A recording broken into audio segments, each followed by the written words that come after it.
सच की बात रखना, करप्शन के खिलाफ आवाज़ उठाना, अन्याय के खिलाफ अपनी आवाज़ रखना, ये हमारे संस्कारों में है कांग्रेस पार्टी के, जो 125 साल पुरानी हमारी पार्टी है। उसके तहत मैंने एक अनशन रखा था राजस्थान में, जयपुर में, मेरे ख्याल 11 तारीख को। आज 2 हफ्ते हो गए हैं, अभी तक कोई कार्रवाई हुई नहीं है। मैं इसलिए पुनः बड़ी विनम्रता से आग्रह कर रहा हूँ कि हमने जो स्वयं वादे किए थे, जनता को विश्वास में लेकर आए थे, और 2013 से 18 के बीच में हम जनता के बीच जब गए थे तो सबसे प्रमुख, आप सब लोगों को याद होगा, सबसे प्रमुख मुद्दा यही था कि वसुंधरा जी की करप्शन को हम एक्सपोज करेंगे। हमारी सरकार बनने के बाद कई कार्रवाई हुई हैं, जिसका मैं स्वागत करता हूं। जैसा खुद मुख्यमंत्री जी ने कहा, एसीबी बड़ा सक्रिय है, बड़े छापे डाले हैं, अधिकारी आईएएस, आरएएस, आईपीएस, नाना प्रकार के लोगों को रंगे हाथों पकड़ा है। ये स्वागत योग्य कार्रवाई है। मैं समझता हूँ इसमें हम लोगों को इसका बहुत वेलकम करना चाहिए।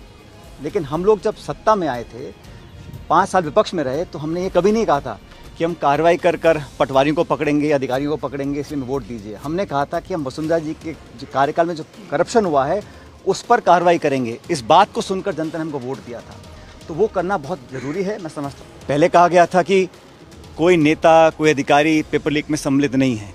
मैंने पहले भी कहा था, मैं नागौर में सभा में मैंने कहा था कि बड़े से बड़ा व्यक्ति हो, जो सरगना है, जो मास्टरमाइंड है, छोटे मोटे दलाल पकड़कर तो अच्छी बात है, लेकिन इसकी तह तक जाना पड़ेगा। सरकार के नुमाइंदों पर अगर नाना प्रकार के आरोप लगते हैं तो कहीं ना कहीं उससे मैं समझता हूँ पार्टी सरकार की छवि को शायद कार्रवाई करें। और कोई कितना बड़ा व्यक्ति हो, किसी पद पर बैठा हो, किसी का चहेता हो, किसी का दुश्मन हो, लेकिन अगर कहीं जांच के बाद तथ्य पाए जाते हैं तो हमें कार्रवाई करने से परहेज नहीं करना।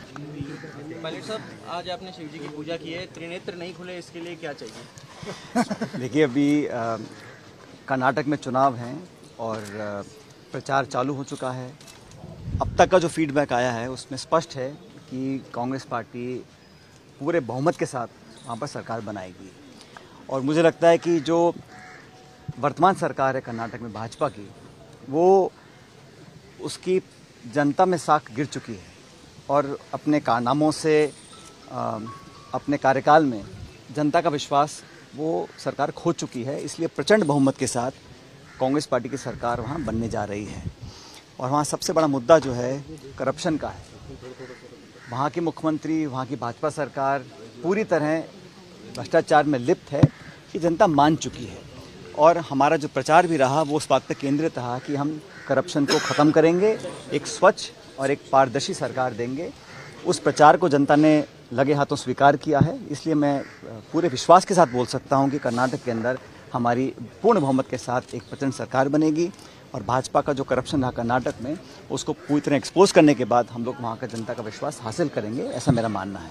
साहब, 2 दिन पहले मुख्यमंत्री दिल्ली में गए, उन्होंने कहा कि कोई भी ऐसे बयान ना दे जिससे पार्टी को नुकसान हो। उसके नुकसान की भरपाई तो आलाकमान कर देगा, लेकिन पार्टी को नुकसान हो गया, उसकी भरपाई कोई भी नहीं कर पाएगा। तो देखिए, जैसा मैंने कहा कि राहुल गांधी जी ने पार्लियामेंट के अंदर और पार्लियामेंट के बाहर एक ऐसा मुद्दा उठाया जिस पर वो हर चीज़ कुर्बान करने के लिए तैयार है। कल आपने देखा किस प्रकार से जल्दबाजी में उनकी सदस्यता को रद्द करने के बाद जिस फुर्ती से, जिस तेज़ी से, जिस द्वेषपूर्ण भावना से उनके खिलाफ कार्रवाई करी गई है।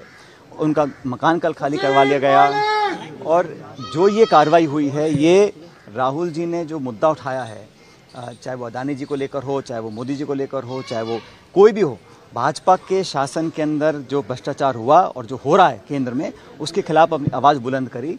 इसके चलते भाजपा उसको सहन नहीं कर पाई और उन्होंने उनके खिलाफ एक्शन लिया।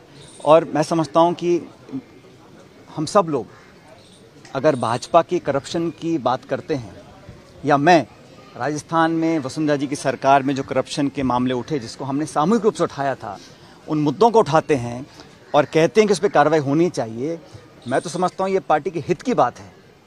और मैंने अध्यक्ष रहते हुए और सम्मानीय गहलोत साहब जो समय महासचिव थे, हम सब ने कई बार ऑन रिकॉर्ड इन बातों को कहा है कि वसुंधरा जी की सरकार में भू माफिया, शराब माफिया, बजरी माफिया, खान माफिया, तरह तरह के माफिया पनपे थे।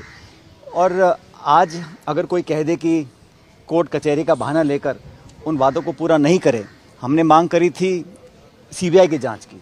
हम लोग गए ज्ञापन लेकर राष्ट्रपति जी के पास, राजस्थान के गवर्नर के पास, कि एक न्यायपूर्वक कार्रवाई हो, निष्पक्ष जांच हो, और अगर किसी ने गलती की है तो उसकी सज़ा मिलनी चाहिए अगर तथ्य सामने आते जांच के बाद। तो मैंने ये मांग रखी थी कि एक जांच हो। और जब मैंने अनशन किया था, हमारी महात्मा गांधी की पार्टी है कांग्रेस पार्टी, यहाँ पर सच की बात रखना, करप्शन के खिलाफ आवाज़ उठाना, अन्याय के खिलाफ अपनी आवाज़ रखना, ये हमारे संस्कारों में है कांग्रेस पार्टी के, जो 125 साल पुरानी हमारी पार्टी है। उसके तहत मैंने एक अनशन रखा था राजस्थान में, जयपुर में, मेरे ख्याल 11 तारीख को। आज 2 हफ्ते हो गए हैं, अभी तक कोई कार्रवाई हुई नहीं है। मैं इसलिए पुनः बड़ी विनम्रता से आग्रह कर रहा हूँ कि हमने जो स्वयं वादे किए थे, जनता को विश्वास में लेकर आए थे, और 2013 से 18 के बीच में हम जनता के बीच जब गए थे तो सबसे प्रमुख, आप सब लोगों को याद होगा, सबसे प्रमुख मुद्दा यही था कि वसुंधरा जी की करप्शन को हम एक्सपोज करेंगे। हमारी सरकार बनने के बाद कई कार्रवाई हुई हैं, जिसका मैं स्वागत करता हूँ। जैसा खुद मुख्यमंत्री जी ने कहा, एसीबी बड़ा सक्रिय है, बड़े छापे डाले हैं, अधिकारी आईएएस, आरएएस, आईपीएस, नाना प्रकार के लोगों को रंगे हाथों पकड़ा है। ये स्वागत योग्य कार्रवाई है। मैं समझता हूँ इसमें हम लोगों को इसका बहुत वेलकम करना चाहिए। लेकिन हम लोग जब सत्ता में आए थे, 5 साल विपक्ष में रहे, तो हमने ये कभी नहीं कहा था कि हम कार्रवाई कर पटवारियों को पकड़ेंगे, अधिकारियों को पकड़ेंगे, इसलिए हमें वोट दीजिए। हमने कहा था कि हम वसुंधरा जी के जो कार्यकाल में जो करप्शन हुआ है उस पर कार्रवाई करेंगे। इस बात को सुनकर जनता ने हमको वोट दिया था, तो वो करना बहुत ज़रूरी है। मैं समझता हूँ अब बहुत कम समय रहा है चुनाव से पहले, इसलिए इस पर कार्रवाई करनी चाहिए। और मेरा ऐसा मानना है कि करप्शन के खिलाफ जब पूरी कांग्रेस पार्टी लामबंद है, और मैं खुद जब व्यक्तिगत रूप से प्रचार करता हूं पूरे देश में, जहां जहां मुझे पार्टी बोलती है प्रचार करने के लिए, चाहे वो उत्तराखंड हो, हिमाचल हो, यूपी हो, गुजरात हो, मध्य प्रदेश, पंजाब, जहां भी हम जाते हैं वहां पर भाजपा के करप्शन को एक्सपोज करने का काम करते हैं। तो राजस्थान में जब वसुंधरा जी के शासन में जो करप्शन हुआ, जिसको हम सब ने स्वीकार किया, उस पर अगर हम एक्शन नहीं लेंगे तो मैं समझता हूँ गलत होगा। इसलिए मैं चाहता हूँ कि इस पर एक्शन लिया जाए। और करप्शन एक ऐसा मुद्दा है जो प्रदेश और देश में दीमक की तरह इसको खा रहा है, संस्थाओं को कमज़ोर कर रहा है। और अभी जो पेपर लीक के मामले हुए, कुछ लोगों को पकड़ा गया, पहले कहा गया था कि कोई नेता, कोई अधिकारी पेपर लीक में सम्मिलित नहीं है। मैंने पहले भी कहा था, मैं नागौर में सभा में मैंने कहा था कि बड़े से बड़ा व्यक्ति हो, जो सरगना है, जो मास्टरमाइंड है, छोटे मोटे दलाल पकड़कर तो अच्छी बात है, लेकिन इसकी तह तक जाना पड़ेगा। और इसके आज जो अरेस्ट हुआ है आरपीसी के सदस्य, ये कैसे सदस्य बने, किसने रेकमेंड किया था, इसकी तह तक जाना पड़ेगा, क्योंकि कहीं ना कहीं तार और जुड़े होंगे। इसलिए जांच रुकनी नहीं चाहिए। पेपर लीक बहुत बड़ा मुद्दा है, और अगर कुछ हमें तथ्य मिले हैं, कुछ कार्रवाई करी है, तो अच्छी बात है, उसका हम सब स्वागत करते हैं। लेकिन यहाँ पे रुकना नहीं पड़ेगा, हमको और आगे जाना पड़ेगा। इसलिए हम हमेशा चाहते हैं कि हम जो कहें और जो करें उसमें फ़र्क नहीं आना चाहिए। इसलिए मैं भ्रष्टाचार के मुद्दे पर अपनी बात पर कायम हूँ। इस मुद्दे को आगे लेकर जाएंगे। और मैंने सुना भी कहीं स्टेटमेंट आया, मैंने अपने मुंह से कभी मिलीभगत शब्द का इस्तेमाल ही नहीं किया, तो फिर ये नींबू और दूध और पानी तमाम तरह की सफाई देने की ज़रूरत क्या है? हमने तो सिर्फ मुद्दा उठाया है। मुझे लगता है कि सरकार इसका संज्ञान लेगी। हालांकि 2 हफ्ते हो गए हैं। अभी मैं उम्मीद करता हूँ कि कांग्रेस पार्टी और विशेष रूप से हमारी सरकार जो अशोक जी की नेतृत्व में बनी है, इस सरकार पे अब कम समय रहते ही कार्रवाई करने का समय आ चुका है। 2 सप्ताह में कार्रवाई नहीं हुई, उधर आपको तो अनशन से पहले ही एक तरीके से प्री नोटिस दे दिया गया। आपके जो अनशन था उसको एंटी पार्टी बता। मैंने भी वो स्टेटमेंट देखा था जो जारी हुआ था। मुझे थोड़ा आश्चर्य हुआ, क्योंकि मैं अनशन किस मुद्दे पर कर रहा था इसकी जानकारी सबको थी। भारतीय जनता पार्टी और वसुंधरा जी के कार्यकाल में हुए करप्शन के खिलाफ आवाज़ उठाना किसी भी दृष्टि से एंटी पार्टी नहीं हो सकता, ऐसा मैं मानता हूँ। और मैंने बड़े स्पष्ट शब्दों में कहा था कि मैं किसी व्यक्ति का जानबूझ के विरोध नहीं कर रहा हूँ, मैं लांछन नहीं लगा रहा हूँ, आरोप नहीं लगा रहा हूँ। सिर्फ भाजपा के कार्यकाल में हुए करप्शंस को मैं चाहता हूँ उसकी तहकीकात हो, ताकि जनता जब 6 महीने बाद हम वोट मांगने जाएंगे, लोगों को लगना चाहिए कि ये लोग जो बोलते हैं कर कर दिखाते हैं। लेकिन दुर्भाग्यवश अभी तक कार्रवाई हुई नहीं। मैंने अखबारों में पढ़ा, कुछ कहीं किसी ने कहा कि कोई पीआईएल हो गई थी, डिसमिस हो गई थी, और मतलब, लेकिन कोर्ट कचहरी के बहाने कर हम जांच सीबीआई को ना दें, मैं समझता हूँ ये सही नहीं है। इस पर कार्रवाई करनी चाहिए। पायलट साहब, भरत सिंह कुंदनपुर प्रमोद जन भाई पे आरोप लगाते हैं, संयम लोढ़ा आरोप लगाते हैं, आपने आरोप लगाया तो उसको पार्टी। अरे भाई, वो तो आरोप लगा रहे हैं कांग्रेस सरकार के ऊपर, मैं तो आरोप लगा रहा हूँ बीजेपी सरकार के ऊपर। ये कैसे पार्टी का विरोध हो सकता है? और इस पार्टी के लिए तन मन धन से हम लोगों ने काम किया है। मैं तो किसी पद पे भी नहीं हूँ, लेकिन फिर भी मैंने, जब मुझे पार्टी ने कहा, तब दुगनी ताकत के साथ मैंने भाजपा का विरोध किया, कांग्रेस के लिए प्रचार किया। और जो जो जिम्मेदारी मुझे पार्टी ने दी है, आप सब इस बात के गवाह होंगे, मैंने पूरी तत्परता से, ईमानदारी से पार्टी के लिए प्रचार किया, काम किया, लेकिन जो मुद्दा करप्शन का है, जो भाजपा के शासन में हमने एक्सपोज किया था, उस पर अगर कार्रवाई नहीं होती तो कहीं ना कहीं लोगों के मन में एक संदेह पैदा होता है।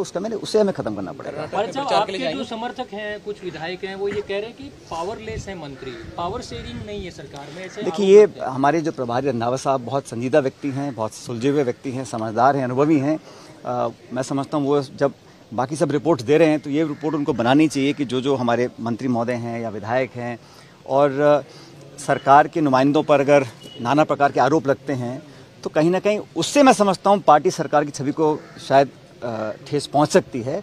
तो उसका भी संज्ञान लेकर खरगे साहब और दिल्ली AICC में बातों को पहुँचाना चाहिए ताकि हम लोग कार्रवाई करें, सख्त कार्रवाई करें। और कोई कितना बड़ा व्यक्ति हो, किसी पद पर बैठा हो, किसी का चहेता हो, किसी का दुश्मन हो, लेकिन अगर कहीं जांच के बाद तथ्य पाए जाते हैं तो हमें कार्रवाई करने से परहेज नहीं करना पड़ेगा, क्योंकि जो शासक है, जो राज करने वाले लोग हैं, वो भेदभाव नहीं कर सकते हैं। निष्पक्षता से काम करना पड़ेगा और बिना अपना पराया समझकर हमें कानून अपना काम करता दिखना भी चाहिए। कर्नाटक में प्रचार के लिए जाएंगे। जो संगीन मामला है आत्महत्या का, उसमें कैबिनेट मंत्री डॉक्टर महेश जोशी की गिरफ्तारी की, उनके खिलाफ जांच की मांग उठ रही है। क्या आपको लगता है बेहद संगीन मामला है? देखिए, ये सुप्रीम कोर्ट ने पहले भी कहा है, जो डाइन डिक्लेरेशन होता है उसको वो एडमिसिबल होता है कोर्ट के अंदर। मुझे पता नहीं कल क्या समझौता हुआ, क्या कार्रवाई हुई, लेकिन जांच तो होनी चाहिए। और मैंने कहा हर व्यक्ति का नैतिकता के पैमाने अलग अलग होते हैं। कौन इस्तीफ़ा देता है, नहीं देता, मुख्यमंत्री किसका इस्तीफ़ा लेते हैं, नहीं देते हैं, ये उन पर निर्भर करता है। लेकिन जांच तो होनी चाहिए। और क्योंकि मैंने कहा डाइन डिक्लेरेशन में अगर नाम आता है तो बड़ा गंभीर मसला है। इस पर एक इन डेप्थ इंक्वायरी हो और सच तक हम पहुँचें। अगर कोई दोषी है, सजा मिलनी चाहिए, चाहे कोई भी हो, कितना बड़े पद पे बैठा हो। खैरट साहब, आपके अनशन के बाद कई बार बातें आई कि कमलनाथ जी की सुलह कराएंगे। क्या सुलह की जरूरत क्या आ गई? क्या विवाद है? किस से मिले आप? कोई विवाद ही नहीं है तो सुलह की जरूरत कहाँ पड़ी है? मैंने तो एक मुद्दे को उठाया है जो मैं समझता हूँ बड़ा प्रासंगिक है, एक ज्वलंत मुद्दा भी है। और ये बात मैंने आज नहीं उठाई है, मैं 1.25 साल पहले चिट्ठी लिखकर कई बार अवगत करा चुका था। जब उस पर कुछ कार्रवाई नहीं हुई तभी मैंने अनशन करने का निर्णय लिया था। और मैंने हमेशा ही पार्टी के जो हित में है उस काम को करने को हमेशा प्राथमिकता दी है। और सरकार और संगठन को बड़ी मेहनत से, अपने खून पसीने से हम लोगों ने सींचा है। तो हम चाहते हैं कि आने वाले समय में हमको कामयाबी मिले, उसके लिए कुछ काम करने ज़रूरी हैं। बाकी जो सरकार काम कर रही है बड़ा वेलकम है। जो महंगाई राहत के हम लोग कैंप लगा रहे हैं, वेलफेयर स्कीम्स लेकर आ रहे हैं, बजट घोषणा हो रही है, वो धरातल पर उतरें, जनता तक पहुँचें, उसका लाभ हमें मिलेगा, ये अच्छी बात है। लेकिन जो हमने वादे किए थे करप्शन के खिलाफ वसुंधरा जी के कार्यकाल में, नाना प्रकार के, मैं दोबारा दोहराना नहीं चाहता हूँ, सब जानते हो, उन पर जो अभी कार्रवाई नहीं हुई है, ये भी एक बहुत बड़ा मुद्दा है। और जिस प्रकार से पेपर लीक के मुद्दे सामने बार बार आते हैं, इस पर भी सिर्फ STF गठित कर देना या कानून पारित कर देना, लेकिन मैंने कहा ना कि छोटे मोटे अधिकारियों तक अब तक ये जांच पहुंची है, इसको और गंभीरता से और सघन जांच होनी चाहिए ताकि सच सामने आए।